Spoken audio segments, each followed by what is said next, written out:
This week on Forward. I believe that this ought to be as normal to the high school experience as the prom. I think it should be our nation's civic rite of passage, and going to a different American town at some point during or right after your senior year of high school ought to be ritual. Given how freaked out most of us are about the lack of friends that a lot of young people have, I mean, this could be a godsend. 3/4 of white Americans don't have a friend who's not white. 40% of Americans have never met a farmer. 2/3 have never met a Native American. I think that we're shunning each other. We're dehumanizing each other because we don't know each other.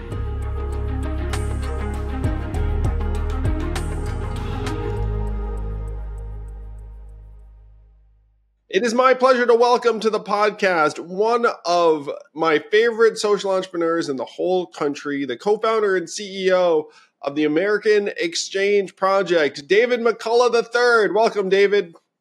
Great to be here, Andrew. Thank you for having me. So, David, one reason I love the American Exchange Project so much is that I'd actually campaigned on something similar back in the day. I said, you know what? Seniors in high school should be able to go someplace else in the country, maybe hang out in another town for a number of days, and then they would come back, they'd have new friends, a whole new perspective. And everywhere I went, people were like, ooh, that's a great idea. That's a great idea. Now, you're infinitely cooler than any of those people because you actually said, you know what? I'm going to make that happen.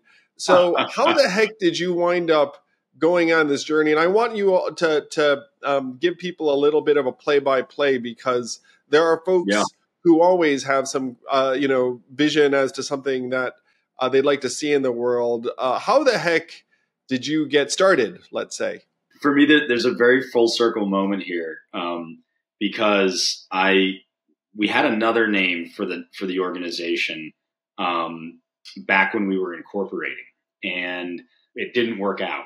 There was a licensing issue with several other companies, and so we heard back from our lawyers that we can't call it what we were going to call it. And what was it? What was the original name? We were going to call it Us, as in like not us versus them, but like we're all. It's just us. That's nice. Play on the U.S. Yeah, and that we thought it was fine, but it was too much alike with like the U.S. this and that corporations, if that makes sense. So they said no. Dad and I were chatting about it. We're sitting on the front porch, and we just said, you know what, let's just call it what it is. It's a project, and it's about exchanges in America, American Exchange Project. And I said, well, let me make sure that no one else has it. So I Googled that, and the first thing that came up was the policy page from your campaign. And I thought, oh my God, if Andrew Yang thinks this is a good idea, then we must be onto something here. So anyway, great to be here. Yes. So, I think a lot of the why as to why I do this touches a lot of aspects of who I am and my family that were present before I even arrived on Earth. My mother is Armenian, and she is the first person in her family to marry a non-Armenian. And her grandparents, my great-grandparents, came here fleeing the Armenian genocide. One of my great-grandparents, my great-grandmother, was a concubine in a Turkish family at the age of 11 and 12. And her whole family was killed. And she survived the genocide because this family kept her alive for those reasons. Somehow she made it out. And her son, my grandfather, ended up growing up here in America and went to MIT and started a very successful jewelry business. And I am the beneficiary of that American dream coming true. And never thought that in what other country could something like that happen. Meanwhile, my grandfather is a historian and my dad is a high school English teacher and teaches American literature. So growing up, my mom's side of the family is kind of the American dream, while my dad's side was very much about the American identity through the American story. And I was raised and born in Hawaii, an island where there's no racial majority. And I grew up on the campus of a high school where I was hanging out with the grounds crew guys and the Harvard-educated history teachers all on the same day.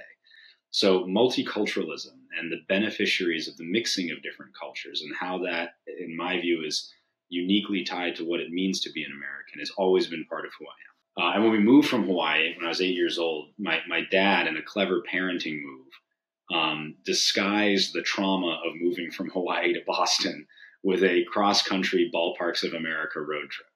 And we drove from LA to Boston, and it was one of the happiest memories of my childhood. Fast forward 16 years, and I'm at Yale, and I'm a junior, and I'm in a program that has asked me to complete a research project on pretty much whatever I want.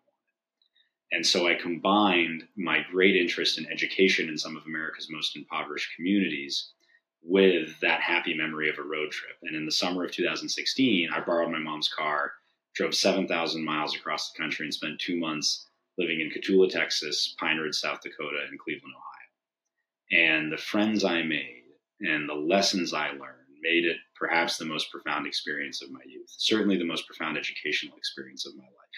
And that had occurred out of a classroom, and that what I was learning were from people who were not as educated as my college professors. To me, spoke to the value of experiential learning, and also the importance of, if you want to learn more about this country, go out and see it and meet people and talk to people. And the narrative I understood about our country when I came back was so counter to what we felt about America during the Trump-Clinton election, this country that's massively divided and we're all at odds with each other. Meanwhile, I was becoming friends with Republicans from South Texas and Lakota on Pine Ridge Indian Reservation. I was sort of adopted everywhere I went. I think gave me a really unique look on polarization. And after graduate school 2 years later, I connected with a professor from that program, Paul Solman, who is the economics correspondent for the PBS NewsHour. And we were talking about his 30 years traveling around America, reporting on what was going on, and my 2 months out on the road. And we felt that embedded in the conversations we were having and the friends we were making, and that we arrived in different places with curiosity, was a solution to polarization. And it was concerning to us because in the academies at the time, everybody was concerned about why we were so divided and was trying to, tackle their own angle as to why we were so divided as a nation, but no one had a clue as to what we could do about it. And Paul and I, and what eventually became a board of very distinguished academics, leaders in the military, business, government, folks like Robert Putnam, Akhil Amar, Arlie Hochschild, my co-founder, Bob Glauber, our third co-founder with me and Paul, we arrived on a need for a research project, not into why America was divided, but into what we could do about it, and specifically what social innovation can scale up and bring our country back together. We were very inspired by a number of examples, but public libraries, Andrew Carnegie and the public library system. Illiteracy was a huge cause of inequality at the turn of the 20th century. A single act of philanthropy from Andrew Carnegie over 40 years funded over 2,000 public libraries around the country, gave the model for the public library system. As public libraries went like this, and illiteracy in America went like that, as did inequality. We thought, what could our contribution be? American literacy. It's like social literacy. It's like social, hey, who the heck's American? Yeah, exactly. And so we started doing a ton of research, and because starting a nonprofit isn't the most lucrative thing one can do with one's life, I moved home with my folks, slept on the fold-out couch for 3 years. They were super psyched to see you. They were like, "Yes, David, this was always our dream." Yeah, Mom, with your very expensive education, I will be starting a nonprofit with a guy you've never met before. That was a fun. In all seriousness, they were very supportive the whole way through. And my then girlfriend, now wife, much the same. What? Sorry. Anyway, I mean, they're like, really, you found a good one there for sure. So, she jokes. When we met in the bar, I told her I'm unemployed and I'm starting a nonprofit, and I can't tell you anything about it. And she said, "Keep her."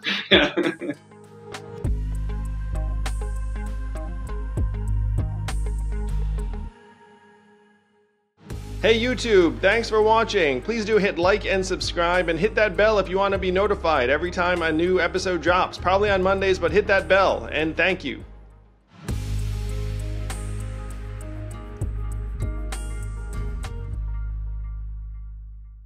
So you finished grad school. This was the trip home to tell your parents, hey, I'm going to start this nonprofit. That was 2019, 2020. What year was that? This was the I went out to lunch with Paul on the day before Thanksgiving in 2018, and ran back to my little brother's Thanksgiving Day high school football game and told my mom and dad that here's what I'm going to do. All right. And then we incorporated the nonprofit the following summer. And my experience substitute teaching, which is what I'm coaching the local high school baseball team in my hometown, is what really landed us on the realization that kids today are growing up in bubbles, and it's a byproduct of the kind of socioeconomic and political homogeneity of the American community. And bigger than that, too, teenagers across the country are feeling it. And so we should intervene with a program that helps them live in a different bubble. And that was 2019. All right. So 2019, you say we're going to start this nonprofit, and then you were living at home to save money. There were a couple of you working as volunteers. So what was the first money in? Did you get like a grant from some friendly foundation? Did you get some friends to put some money in? What happened? It was really extraordinary. Unlike most entrepreneurship stories, my two co-founders were 50 years older than me. Paul was one from the PBS NewsHour, and the other was a man named Bob Glauber. And Bob had been a Harvard professor for about 50 years at the Harvard Business School, and was on the Brady Commission in 1987, and then was the Undersecretary of the Treasury, and then the founding head of the Financial Regulatory Authority. And so while Paul and I knew a lot about the country from kind of an anthropological, sociological view, Bob knew a heck of a lot about how to run and how to scale businesses. And I would say that business mindset, that, product-based mindset has been a through line from the very beginning in what we're doing. Bob was lucky to have some wealth and was very interested in the program from a financial perspective, and was our first donor that helped us get out on the road. And we brought Bob. This is all right. Brief story, if you'll let me hear. Bob grew up in New York and went to Harvard, and then got his master's and PhD also at Harvard, and was hired at the age of 23 to be a professor in the Harvard Business School. And he had an enormously wonderful career, but he had never really been outside of that little world of kind of Harvard, DC, the Upper East Side of New York. And so Paul and I brought him to Lake Charles, Louisiana, where Bob was introduced to the notion of hugging a stranger when you meet them and Southern hospitality. And it totally changed his mind. One of his relatives said it woke up his heart. And from there on out, always Bob became a hugger, and it changed his life. And about 6 months into the project, Bob was diagnosed with stage 4 pancreatic cancer. Oh, no. And it was a crushing blow. The pandemic was well underway. We had no idea what we were going to do, and we were going to lose Bob. And he announced to his friends that he was dedicating the remaining months of his life to his family and to the American Exchange Project. Wow. And his friends rallied and raised $500,000 for us, which allowed me to do what I really needed, which was hire a staff and actually make it a real organization, and then to send a pilot out on the road in 2021. And that trip landed us on the front page of the Boston Sunday Globe, which began to get the word out and raise money and bring on new folks. So it all comes back to Bob and Bob's the dedication of the end of his life to what we were doing. Wow. So Bob ended up passing away after he was diagnosed. Yeah, Bob passed away in 2021. Wow. Well, his memory lives on, certainly, very powerfully. And American Exchange Project is now this thriving organization where it has sent hundreds, maybe even thousands of kids around the country to, what is it? 35 states, 51 schools. What are the numbers nowadays? Yeah. So we just last Friday, we placed 650 students from 62 high schools in 34 states across the country. We will hit our 1,000th student traveled this summer, which is very exciting for us. The program, with 650 this year, we've more than doubled from last year. We tripled the year before that. So it's growing like crazy. And what was very encouraging for me this year is that we were in 57 high schools last year and we're in 62 this year, and yet our numbers still doubled. So the year-over-year growth in our high schools has actually been pretty enormous, which is exciting. Well, what that means is word of mouth is spreading, where kids are like, hey, I did this and it was dope and you should do it too. And it actually is free. And you'll make some new friends and have great experiences. You talked about how journalists understand the country differently. Maybe some political figures, like I had the experience of visiting. Now I've visited 42 different states, and I've been doing a lot of travel really since I started Venture for America in 2011. I'd say is when it kicked in. When I was running my education company, I traveled, but I was going to major markets. So I had gone to your Austin, Chicago, Boston, Seattle, like that kind of market. But then with VFA, I hit the Midwest and the South. Reporters have a different perspective. You know who else has a really good perspective is comedians, because they go everywhere, red, blue, small town, college, and comedy clubs tend to draw, let's say, a genuine cross section of American. Well, we all like to laugh, right?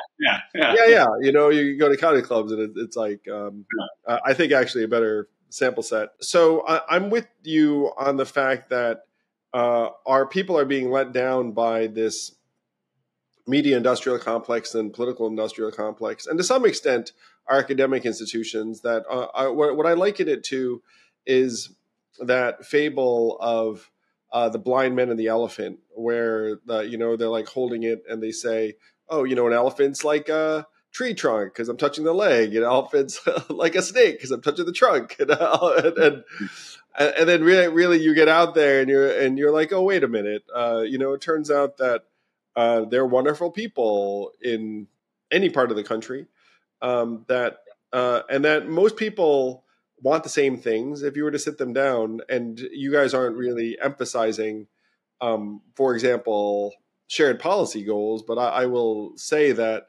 most Americans could agree on most things if you sat down with them. They discover that. They discover that. I completely agree. The movie Jaws, I always think, is an interesting case study. So when they were filming Jaws, they had this big mechanical shark, and the thing never worked. They would want it to thrash out of the water, and it would come up and fall over. And so they had to shoot a lot of the movie without actually showing the shark. And they figured out in doing that what you see or what you only have a vague impression of is much scarier than what you can actually see with your own eyes and get up close to. And that has been proven true again and again at AEP. The kids are way more scared before they go than when they come back. We don't have any sort of policy agenda. What happens is kids immediately realize the things they have in common. I think people do that naturally when you sit next to someone. You want to find out about the things you share. And when and our politics, our political beliefs, I think, are so tied up in our values generally that people very quickly jump to the things that they believe in, the things that they vote for, the political ideas that they have, and they immediately find where they have a lot of commonality.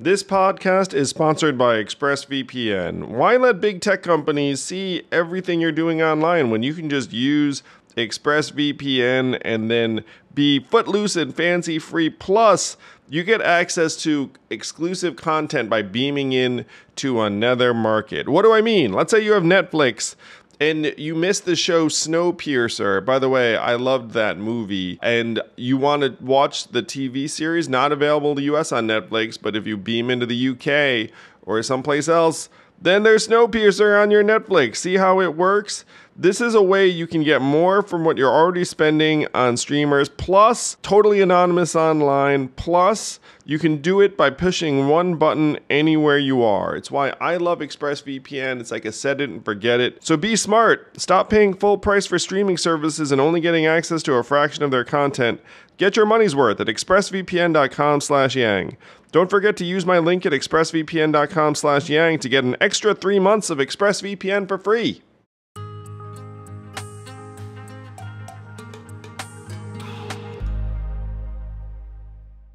You must have seen now hundreds of really uplifting, life-changing experiences that you all have made possible. Are there particular accounts or stories that stand out for you? Yeah, there are hundreds. One of my favorites is there's a boy named ZJ Schwartz from Albany, California. Albany is a little sort of neighborhood right next to Berkeley, California. And ZJ, we sent him to Flandreau, South Dakota, a small town about 2 hours north of Civic. And he loved it. He became a cowboy. And then he matriculated to an elite culinary school in New York right after he got back from his trip. And the part of the policy at the culinary school is that you have to work as a line cook in some restaurant anywhere in the world. And because the school is so prestigious, these kids are, often ferrying off to some of the top restaurants in the world. ZJ said no thanks to LA and New York and London and Paris and went back to Sioux Falls, South Dakota, where he wants to work in a restaurant, and was there last summer. And I think he might do another summer again. We had another boy who was dealing with some very serious mental health issues in the years after his trip, and was hospitalized briefly. And instead of calling a therapist, he actually called a rancher in rural Texas. And he was from a big city in Connecticut. He was calling the rancher in rural Texas to mentor him through and help him through the time that he was going through because of the connection and the bond he formed with that person. Wow, might have saved his life. Yeah. So literally may have saved his life. And in a way, when you look at it, what happened, these kids are just making very deep, very real friendships.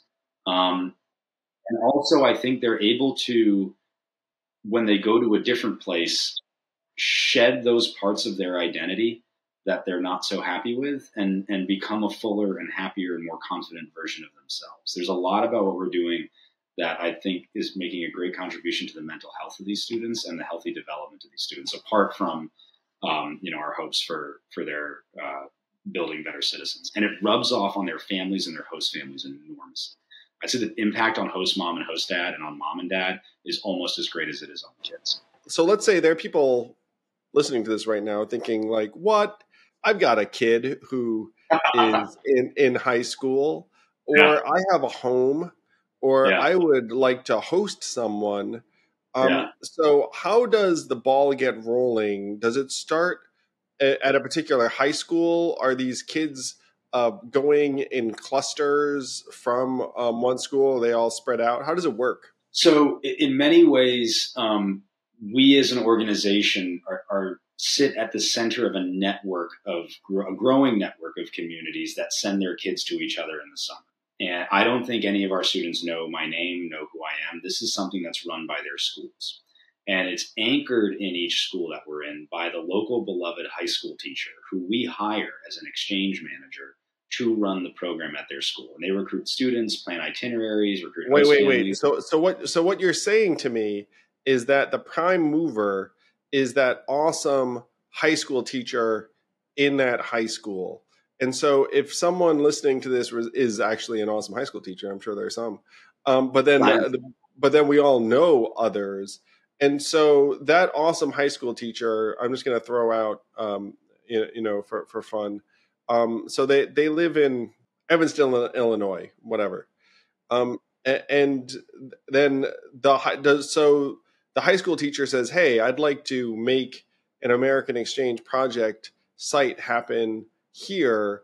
And then what is that relationship? You hire them? We hire them. Yeah, we hire them. Now we are scaling very quickly and we're looking at other models of sustainability. But basically these are paid teachers who run the program as if it were an extracurricular activity at their school. And so if you're a parent or a principal or the mayor of your town or just an adult in town who wants to bring it to their school, the school itself partners with AEP and they appoint a teacher or a teacher volunteers to become the school's exchange manager. And we pay them and we train them on how to facilitate conversations between students from really different backgrounds. Okay, so I'm the teacher in Evanston and I say, okay, I'm into this. First, real question, how much do I get paid?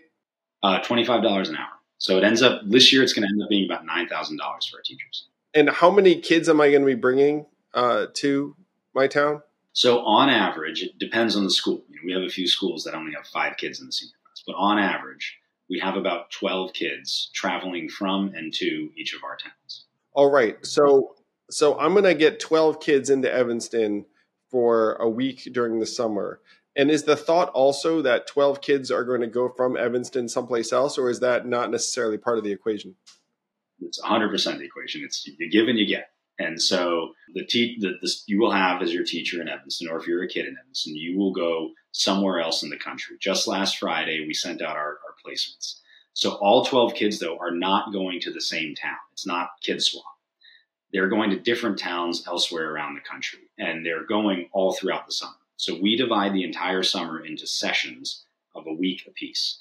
And Evanston, Illinois will select, hey, we want kids to come to Evanston in week number 3.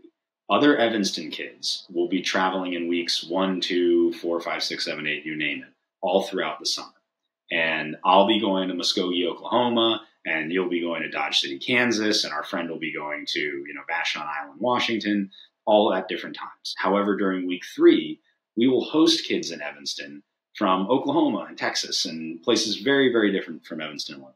And the idea is that you and I, as seniors at Evanston High School, would get to meet kids from all over America. We would get to know another town really well. And what we found out was true for most teenagers, we'd also get to know our own hometown in a way that we've never seen it before, because truth be told, most kids don't know much about where they're going. And we want that sort of trifecta experience for each student. And our teacher will have recruited us. Our teacher will have helped us find the host families. We, the students and the teacher, will plan the itinerary. Now, we also have in each of our communities volunteers that help the teacher out, coordinating host families, putting together itineraries, all of that. I see why you need that teacher figure, because it's a lot of work. So they would reach out to folks in their town and say, "Hey guys, AEP operates in 60 locations around the country, let's say. So do you have an interest in spending a week of the summer, all expenses paid, in one of these places, expand your horizons?" And then some high school seniors would look at that and say, that I am into that. But I'm only into that if I get to go to one of the places I want to go, is what I feel like a lot of kids would say. Or is it like I'm putting myself in the hands of AEP and they're going to tell me where to go? AEP tells you where to go. You don't get to pick. Now, we do conduct a kind of personality test to say, do you like mountains or lakes? Would you rather work with your hands or tour a museum? So that way we can place you in a town that we know you're going to think is fun. But they understand that part of the experience is kind of giving some agency up, so that we're going to place you in a town that's very unlike anything you're going to pick for yourself. And it is that kind of hero's journey where this twist of fate rolls the dice and all of a sudden the adventure begins when you find yourself in a totally unexpected place. I have a feeling that some people listening to this would be like, I would like to be an exchange manager. And so that's one very concrete way that someone could get involved. Let's say that I have a high school kid and there's not an exchange manager in their town. Yeah. Could they just apply and say, "Hey, I want to get in on this action"? Yeah, if we have room in the budget for more students after we've placed our kids from our partner schools and kids want to travel, we can accommodate those students. However, the easiest way to get an exchange manager, if a student says, "I'd really like to bring this to my town, and I recommend, Mr. Yang to be our teacher, our exchange manager." Mr. Yang. Yeah, look at this exchange manager. Or if a parent if a parent wants to bring it to town, they can connect us with the school's principal. I mean, it's meant to be a community effort. So when you say the school, this could be a dumb question, but is the school the site where like when the kids come together, they all go to the school in the summer, or they go wherever the heck? They go wherever the heck. Yeah, and the itinerary is anything and everything. If they're in Boston, we're having breakfast at Dunkin' Donuts in the morning, and then we're going out on the harbor, then we're going to the Red Sox game.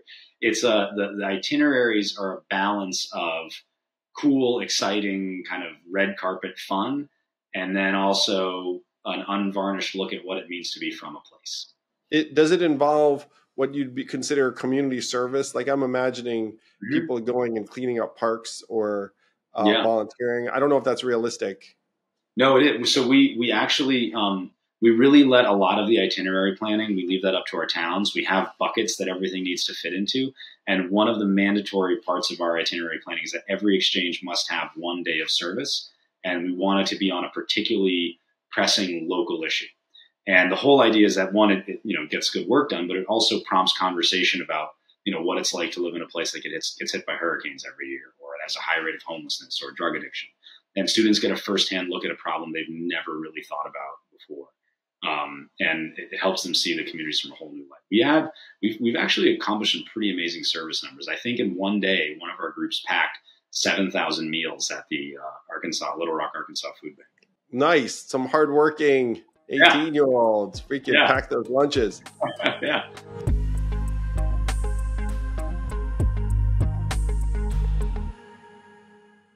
Hey all, if you know me, you know I'm not that handy in the kitchen, and I have become a huge believer and booster of Factor. Factor's delicious, ready-to-eat meals make eating a joy. It's so fast, you just pop that thing 2 minutes later, and you are eating a restaurant-quality, healthy meal, making you feel excellent about yourself. My favorite is the turkey chili with zucchini, and there is so much more to choose from. You never get tired of it. It fits any budget. It's fast, healthy. It is going to be the new Factor in your life. Yes, I'm a fan. Head to factormeals.com/yang50 and use code yang50 to get 50% off your first box and 2 free wellness shots per box while subscription is active. That's code yang50 at factormeals.com/yang50 to get 50% off your first box. Get Factor today. It's going to change the way you eat.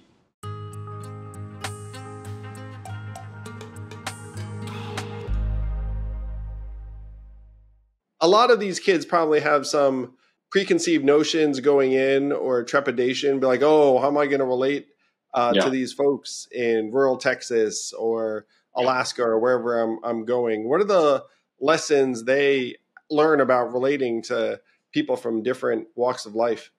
A lot of it has to do with communication, friendship, and connection. We worked last year with Julia Minson, who's a psychology professor at the Kennedy School at Harvard. And we surveyed the students before and after they came back, before and after they went on the trip. And we tested them on a range of different areas to see how likely they were to interact with people who are different from them, how they thought about people who are different from them, as well as a number of areas on what we would call civic health. So we found after the trips that students thought of people who were different from them, what we would call a disagreeing other, as significantly more moral, thoughtful, and kind than when they left on the trip. Wow. Interestingly, too, they thought that people who were like them were significantly less moral, thoughtful, and kind than when they went on the trip. Taken together, we found that people after the AEP experience are significantly less likely, in my view, to treat others as a byproduct or part of a stereotype, but more as an individual. So it's not David, white liberal from Boston, it's David. And David is the byproduct of a lot of things. And I should get to know David before I judge David. The other thing we were very concerned about is that because kids today are growing up with people who are a lot like them, and because adults today are living with people who are a lot like them, they're going to be resilient to hanging out with people who are different, which is just going to exacerbate at a daily rate the degree to which we are polarized as a society on many different lines. And so we tested the students on a range of emotional attributes at the prospect of hanging out with people who are different from you and who actively disagree with you on the things you believe in most. And out of the 10 emotional characteristics we tested, 3 went up significantly after the trips: relaxed, enthusiastic, and energized. So we're excited about that result. The other thing we found was that in terms of civic health, we tested a range of statement areas. And before the trips, kids tested very, very low on 2 statements. I'm optimistic about the future of America, and I have faith in my fellow Americans. And after the trips, those numbers went up significantly. In fact, they were extraordinarily high. We also did a network analysis on the students, and we found that on average, students made 3 new friends as a byproduct of the experience. There were 3 friends that weren't there before they traveled, and over 90% of our students at least made 1 significant friendship as a byproduct of the experience. And almost every kid we talked to says they would recommend it to their friends. They were glad they did it. We even focus grouped a group from New York, and one student said, "Oh yeah, I trust these students with my life." And we said, "For how many of you is that also true?" Every single hand in the room. The degree to which they connect, socialize, and grow fondness for each other is enormous. And with our year 1 kids from 2021, we see that lasting and remaining strong. Well, given how freaked out most of us are about the lack of friends that a lot of young people have, I mean, this could be a godsend. I mean, you talk about someone having 1 new friend. I mean, I feel like that doubles their current number of friends in a lot of cases. I never thought it would be this way, but we're so online now that the delight of an in-person friendship I really think the ultimate contribution of this, if we can get it to scale, will be that, you know, in the weddings of the future, every kid getting married in Massachusetts will have like 2 people from Oklahoma and a couple from Idaho there. And it just won't be weird to have friends all over the country who are real, who you know in person. Well, that would be the vision, man. It's like, oh, how do you know this person? And then someone says AEP, and be like, oh yeah, that makes sense, because like I have my AEP friends too. Yeah, and then it's not weird for parents to say, okay, our kid's a senior. Who are we hosting this year? You know, who are we getting? Who are we hosting? And then it makes it hard to hate. You know, so the goal really is humanization, David, and like the enemy is dehumanization. And right now we're just dehumanizing people along all sorts of lines. And it's so easy to invalidate other people's opinions and views if we think of them as less than human. And they're so far away that we do that. 3/4 of white Americans don't have a friend who's not white. 40% of Americans have never met a farmer. 2/3 have never met a Native American. I think that we're shunning each other. We're dehumanizing each other because we don't know each other. And so if we can help Americans get to know each other in a way that's fun and exciting and scalable and healthy, then I think we're going to get out ahead of the problem. So if I were president, I would just dump money on this thing. though there are, you know, other pieces aside from money, obviously. Yeah. But if someone said like, hey, you know, let's just fund this thing to the moon, like, do we know how much it costs to do? To make it available to. I'm trying to do some math here. It's like 1 million kids a year would be a very big chunk. Yeah, it's about the theory is that there's about 3 to 4 million kids that graduate from high school every year, which is pretty consistent with the senior class. It's hard to do, you know, college exchanges because 1/3 don't go to college, and no, it's smart. The theory is that if you can get 1/3 to 1/4, then every kid in America will have the opportunity to meet someone from somewhere else. That it won't be weird to have a, you know, Wyoming kid walking down your hallway or you know, eating lunch with you at the restaurant. And, you know, 1 million is a great, we will go to the moon figure. That'll cost about $2 billion, which is... That's a pittance in the scheme of things. And we all know, like, you can hear 2 billion and be like, oh, it's a lot. But in the scheme of what we're currently spending, it's really not very much. There are huge economies of scale with our staff and our overhead. So the marginal cost per student is $2,000. We fund kids for $2,500. That way, some of the organization has money for salaries, and we raise for the overhead of the organization as well. But if we can get airline partnerships, if we can get state funding and federal funding, it's enormously doable in the grand scheme of things. The funding. I've got one word for you, David: Greyhound. No, I'm just kidding. Then their entire week is spent on the bus. No, I mean, I'm into it, and the cost would go down on a per head basis at scale. It's totally true. Yeah, and there are states where we can do in-state exchanges, and we have all sorts of plans in the works I can't announce now for that next year, and to partner with states. So there are all sorts of exciting things happening. The thing we really need right now is funding to build out the rest of our team. I just hired the former chief operations officer of the Marine Corps Special Operations Command to be our new COO. And he's brilliant at moving people around. And that's what we need him to do it seamlessly and efficiently. You know, this reminds me of, David, this military saying, amateurs talk strategy, professionals talk logistics. And it sounds like you've got a professional. Mike, pardon my French, Mike, and our whole, we have a lot of military folks working for us. They know how to get shit done. And at the end of the day, we are about getting kids through this experience. Again, we think of it kind of like a business where our product is this unforgettable, impactful experience, and we want to scale. If you imagine the country after you spend this $2 billion per year, it's a better country. Like everyone, like you said, would have been like, oh yeah, I went there, I went here, I know this person, I know that person. And then when you get these blaring messages saying those people are terrible, it's like, they're not. They're fine. Like, I actually hung out with a bunch of them. Yeah, for sure. But to think of too, you know, for poor kids who are growing up in areas where they may not have as much social capital as rich kids, you know, suddenly they'll have adult friends and friends in other places, so that if they want an internship and they want to be a lawyer, they want an internship in another part of the country, they have the networks to access that. So there's There's a political civic benefit. There's a mental health youth development benefit. And I think that there's a lot of economic opportunity and economic mobility that can come from a scaled version of this experience. And you want people comfortable with moving to another place. I mean, like that's something that's very, very positive for the dynamism of a country and an economy. And by the way, that's happening less and less. Like if you look back to some like earlier generation vision, what is it? It's a family packing their belongings and then going someplace else and being like, here we are. Like, and that's not as much the norm. It's happened. I mean, my Armenian ancestors coming here. I think over half the states in this country, their most valuable export is their off to college kids, and they don't return. And that's a huge, huge issue. And it also, I think it has a collective impact on the consciousness of the state that our people are leaving.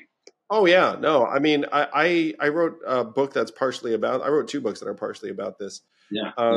And it has a very, very negative effect on your view of the future. If the goal of your best and brightest is to get the heck out of Dodge, you know what I mean? Like, it's a bad feeling. Bad feeling. Do you feel then that? Do you feel that a lot of the towns at which people are leaving? Do you feel that they're undervalued or that they're overlooked for reasons that are unfair, maybe? Or oh yeah, 100%. I think that there's like a massive asymmetrical phenomenon going on where people feel like they have to move to certain cities if they want to have high growth opportunities, and then if you're in other parts of the country that there's not much of an opportunity. So if you're smart, you should get the heck out. And then if you're still there, then you become very naturally like, well, what the heck about me? Like, I'm still here. And isn't that a good thing? And it should be a good thing. There are still people here. Like, we still have to, in many cases, those communities are doing something integral for the country. I think it's happening on both sides. Like, people in small town America think, oh, people in cities are freaking terrible. And then if you went there, you'd be like, yeah, they're fine. And then, and then people in cities also like people in rural areas are super, closed-minded or insular. You go there and be like, actually, they're fine. I mean, one of the things too, I got a question all the time, David, where people ask me, hey, did you experience any racism or hostility hanging out in rural Iowa for weeks and weeks at a time? And I was like, no, I really didn't. And I spent a lot of time there. It's amazing how few issues we've had sending kids around. I mean, it's not happened. Other issues, sure, but these kinds of things, no. Yeah, that stuff's very much exaggerated in people's minds as like something that happens in real life. Because in real life, if you see another person in front of you, your general response is to be like, oh, cool. Like, what's your deal? Especially if they're in your environment. Because if they're visiting, and I had this experience a multitude of times, it's like, look, I'm in your freaking town. Yeah. And so if it's like, oh, you're in my town, like, interesting. What are you doing here? Like that's really the thought. Yeah. Our conviction, our deep belief at AEP is that the majority of Americans are good people who under the right circumstances will get along with each other. And so our obligation then is to just create the right circumstances and bring them together.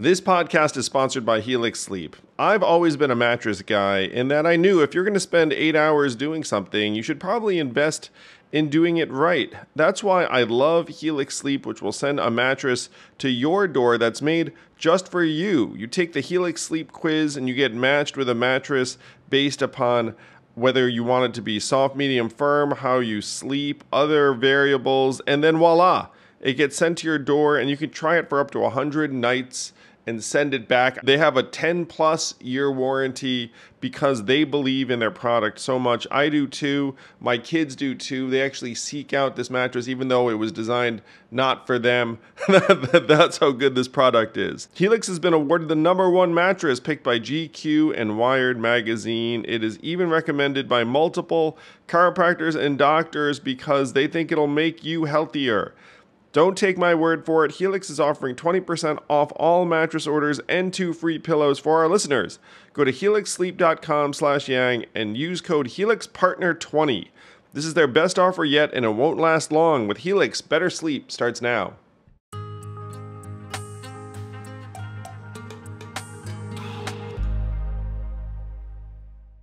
So, David, you are now in, let's call it approximately year 5 of this endeavor. You're now a married man.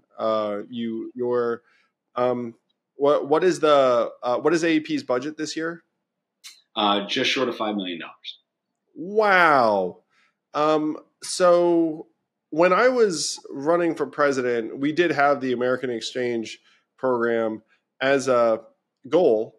When I talk to people around the country, they all are sad that there is so little cohesion in the country. And one of the things that they suggest all the time is some kind of year of public service. I think there are some very significant political figures and military leaders in the U.S. who are advocating for some kind of return to national service or some kind of call. I loved the American Exchange program and what you're doing, the American Exchange Project, because I thought to myself, you know what? I think you could get a lot of the value in less than a year, truly. Like, I'm sure you see very, very transformative things happening within like a shorter time frame. I've seen and experienced the same things. Like, I have of the experiences I've had that have definitely led me in this direction. I mean, one, I've traveled the country very extensively over this last number of years and sat down with people in rural areas and big cities. I mean, I feel like I've done a pretty reasonable job of of being in very, very different places in this country. But as an adolescent, I went to a lot of camps, and I will say that there were some weeks of camp that stuck with me for years and decades afterwards. And there was also a joke about how a relationship in those camp times is like 10 times more impactful than in another environment. Like, if I dated a girl for a week, it felt like I was with her for 3 months, maybe, because you were like, with them all the time, or you managed to like kind of have things rise and fall pretty quickly. And you're young, right? You're still malleable at those ages. Yeah, for sure. I mean, I still remember my summer relationships, both friendship and otherwise. And you are very, very impressionable. I think it could change people a lot. What is your vision or goal for AEP now that you're in, let's call it, year 5? I believe that this ought to be as normal to the high school experience as the prom. I think it should be our nation's civic rite of passage, and going to a different American town at some point during or right after your senior year of high school ought to be ritual, part of our culture. And our goal, and I believe that we can get to 1 million kids a year having an experience like this one by the year 2030. The key, however, is not me, and it's not AEP. It's the people listening to this podcast. They really are the folks who carry this forward. And it's the difference between saying, oh, isn't that nice, and, oh, I want to get involved. I do think of this as a kind of form of civic duty. And really what it is helping raise our nation's children. It's the notion that there's no such thing as somebody else's kids, and taking care of a kid from a faraway place and helping show them what your culture is like, what your way of life is like, and then helping them develop that critical skill of learning to connect with people who are different from you and learning to compromise with people who might disagree with you. That's an essential aspect of life. And I believe that has merits beyond just our civic need for compromise and reconciliation and finding the middle ground. And I think we're shortchanging our kids if we're not providing them experiences where they can learn those skills, much the way we'd shortchange them if we didn't teach them how to tie shoes or eat healthy or basic arithmetic. You know, it's so simple yet so powerful, and has a world of potential to transform what people actually think of each other in America, and also how they experience being an American. It's really awesome, David. Thank you. And this country's it's huge and so freaking cool. I mean, like, they're just unbelievable people and restaurants and stories and experiences and landscapes, and to cut yourself off from all that, I think you're only limiting your life in the end, really. And and some kids are obviously cutting themselves off not by choice, because it's like, hey, I'm freaking broke. So, if you can get them an all expenses paid trip to another part of the country, then like they might raise their horizons. They might say, you know what? Maybe I can actually check out one of these other environments and make my way. Over our last 3 years, 30% of our students had never been on an airplane before. The vast majority had never traveled alone. Many had never even been out of their state. And the benefit of looking at life as if it were a wide horizon that you're running at is, I think, huge in the cultivation of any individual, but especially a kid. Yeah, it's a mindset of optimism and possibility. And I mean, shouldn't every kid graduating from high school feel that way? I mean, shouldn't they all? Shouldn't one? Yeah, indeed. Yeah. Well, certainly, I love the vision of 1 million kids a year going to some other part of the country. I got to say, if you got to 1 million at that point, anyone who didn't do it would feel very, very left out, because then people would be like, oh, wait, what's going on? Like, you're going where? Like, who's paying this bill? What's going on? So if people want to lend a hand, how can they best do so? AmericanExchangeProject.org is our website. And you can find on our website all the relevant information you need to learn more about what it means to get involved with the program. And right there in big orange buttons are tabs you can click to get involved. You'll meet Jessica, who's in charge of all of our onboarding, or the rest of our onboarding team, and take it from there. Please reach out. Please write in. We're growing very quickly, and we only want to continue in that direction. Well, shoot, man, I think you're going to get some takers as a result of this. I love it. I love the vision. I love the fact that you're building it in real life, that you're touching kids' lives and communities, paths and experiences. Really, like, then the only way it's going to happen is by enlisting actual humans who then roll up their sleeves and say, you know what, let's do it. 5 kids, 12 kids, 20 kids. And then the great thing is a bunch of 18-year-olds are takers. And the fact that your enrollment is growing within the schools that you're already in speaks volumes, because these kids are coming back and saying, that was awesome. Are they allowed to do it again? Because I'm sure a lot of them want to do it again. They all want to do reunions. If I had the funding, I'd love to start running reunions. No, they can't do it again, but they stay in touch. I wish, they stay in touch. I talked to a girl just last week who said, I've never gotten so many texts on my birthday from people who didn't live about 15 minutes away from me. And I guess that's incredibly heartwarming. And may that continue forever. You're doing incredible work, David. AmericanExchangeProject.org. It's awesome to see one of my hopes for the country come to life because of a lot of blood, sweat, and tears on the part of you and your team. I'd love to lend a hand as well. So definitely let me know offline how I can best do so. But for anyone listening to this, you want to bring AEP to your town, just go to AmericanExchangeProject.org. And, it sounds like they'll even pay you for the time and trouble, which I have to say is an above average deal. Thank you. And Andrew, thank you for your leadership in all ways. You're an inspiration for the country and to young entrepreneurs like me.